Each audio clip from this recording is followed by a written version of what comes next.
Nous allons en 2, après la forme active là, fixer là, 2, la forme passive. Et parfois, il y a des correspondances intelligentes qu'on fait en grammaire. C'est-à-dire, il y a des déductions qui vont de soi. A et puis B peuvent s'influencer.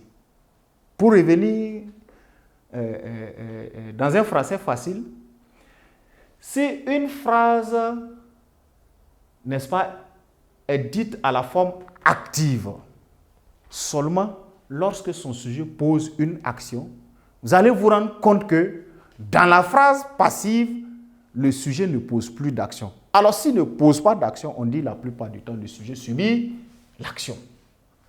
Donc, dans la phrase, n'est-ce pas, passive,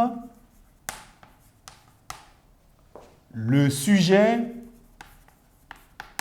subit l'action.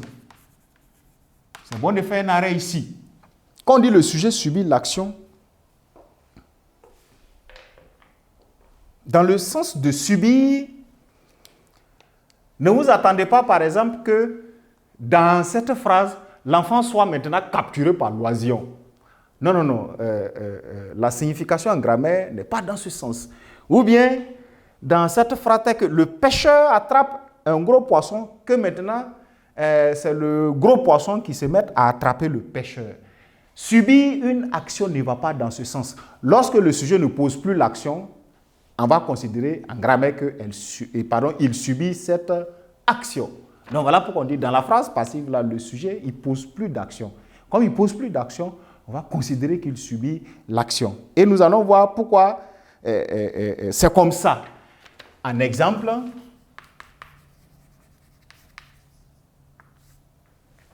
on va prendre la première phrase active en disant « Un gros poisson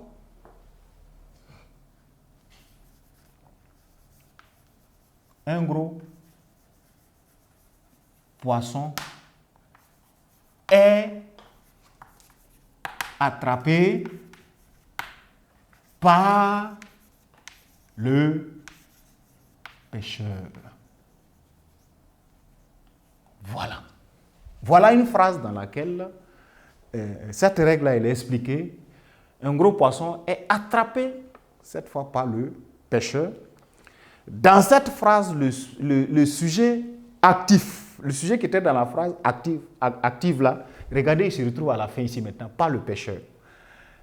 Un gros poisson, qui était le complément dans l'autre phrase, lui se retrouve au commencement maintenant, un gros poisson. Donc, en réalité, le sujet de la phrase là devient un gros poisson, n'est-ce pas? Et c'est un peu dans cette configuration qu'en grammaire, on va dire que tiens, le sujet il subit l'action. Alors, mais même dans cela, ce sont vos compréhensions, ou disons les compréhensions collectives, générales, votre manière de comprendre qui parfois induit en erreur. Mais même dans cette phrase, le sujet subit l'action. Regardez, si on considère qu'un gros poisson est le sujet, mais c'est lui qui est attrapé par le pêcheur. Ne faites attention, les notions de sujet subit action, sujet pose action, etc. Il ne faut pas vous éparpiller dans les significations, sinon parfois vous perdez un peu en traitant vos exercices. Vous ne comprenez pas mieux, voilà pourquoi c'est dit ainsi ou c'est dit dans ce sens. Alors, vous allez vous rendre compte que ce qui se passe, il y a une règle appliquée. Pourquoi on est quitté à le pêcheur attraper un gros poisson pour se retrouver à un gros poisson est attrapé par le pêcheur, surtout à partir de est attrapé. Comment est-ce que cette règle fonctionne? C'est ce qui nous amène maintenant à la transformation passive. Pour passer d'une phrase active à une forme passive, il y a un certain nombre d'opérations à élaborer. Et ça ne doit pas normalement troubler si toutefois vous suivez, vous êtes focus sur le cheminement jusqu'à présent, la progression de la règle. Parce que ce qui se passe, regardez ici, dans la phrase active, le sujet au départ, là, il se retrouve à la fin, introduit par. Le complément d'objet direct, qui était à la fin dans la phrase active, il se retrouve en début. L'auxiliaire être n'était même pas dans la phrase au départ. Vous voyez, lui vient se retrouver. La transformation passive obéit justement à cette loi-là. C'est pourquoi nous allons voir maintenant la transformation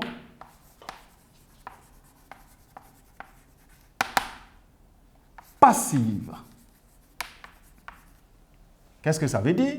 Le passage de la phrase de forme active vers la forme passive implique nécessairement des gymnastiques de grammaire à effectuer. Qu'est-ce qui se passe? On va mettre une phrase introductive comme ça. À la voix passive, deux points, petit a. À la voix passive, en petit a, le sujet de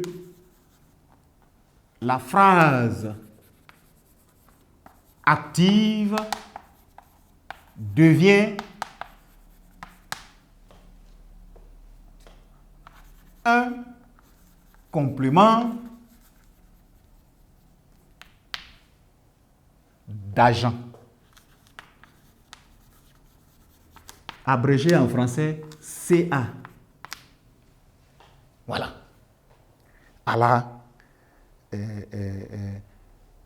la forme passive, là, le sujet que vous aviez à la phrase active, il devient plus sujet maintenant, il devient le complément. Mais ce n'est pas n'importe quel complément. On l'appelle un complément d'agent. Parce que, virgule, introduit par, excusez du jeu de mots, donc je vais changer de couleur, par,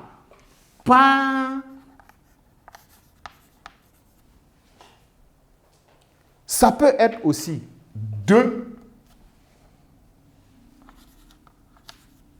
ou bien ça peut être du, selon le sens.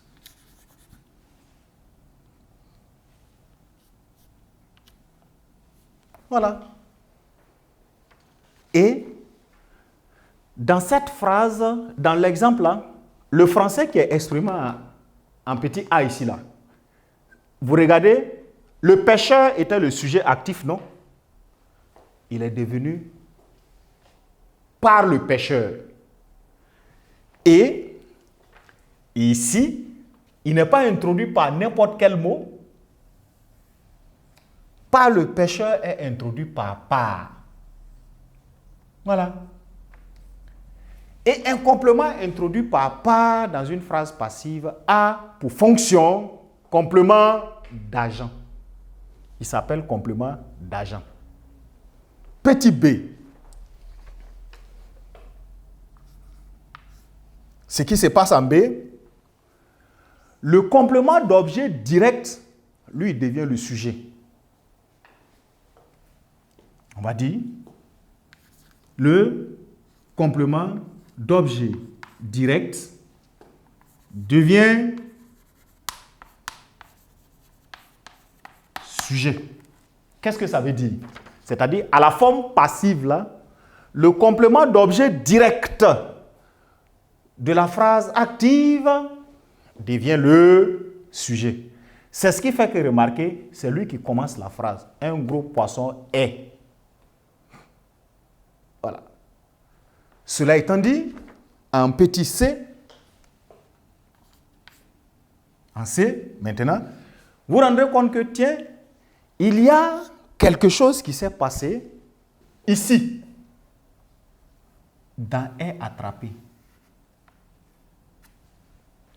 C'est attrape qui est devenu est attrapé. Il y a une règle qui détermine cela. Mais c'est parce qu'en petit c, n'est-ce pas, le verbe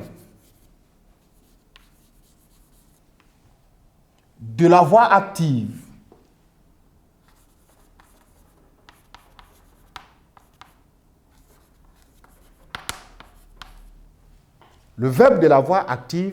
devient un participe passé. Il se transforme. Le verbe là, lui, il change de nature. Il se transforme en participe passé. Et qu'est-ce qu'il fait? Et cède, le verbe céder, c'est-à-dire donner, cède son temps verbal à l'auxiliaire être. Voilà. Marquons un arrêt et essayons de comprendre peut-être de façon détaillée tout ce qui est dit.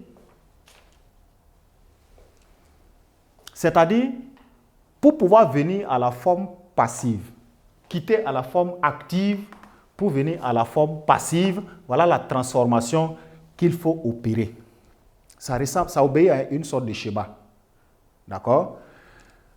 Le complément d'objet direct, pardon, je commence en haut. Le sujet dans la phrase active là, il ne devient plus sujet. Il va devenir complément d'agent. Il est introduit généralement par une préposition qui peut être par, la préposition là peut être de, la préposition là peut être du. Deuxième fait, si vous avez interposé, le complément d'objet direct, lui maintenant, il redevient sujet. S'il redevient sujet, il reste le verbe, on n'a pas encore agi sur le verbe.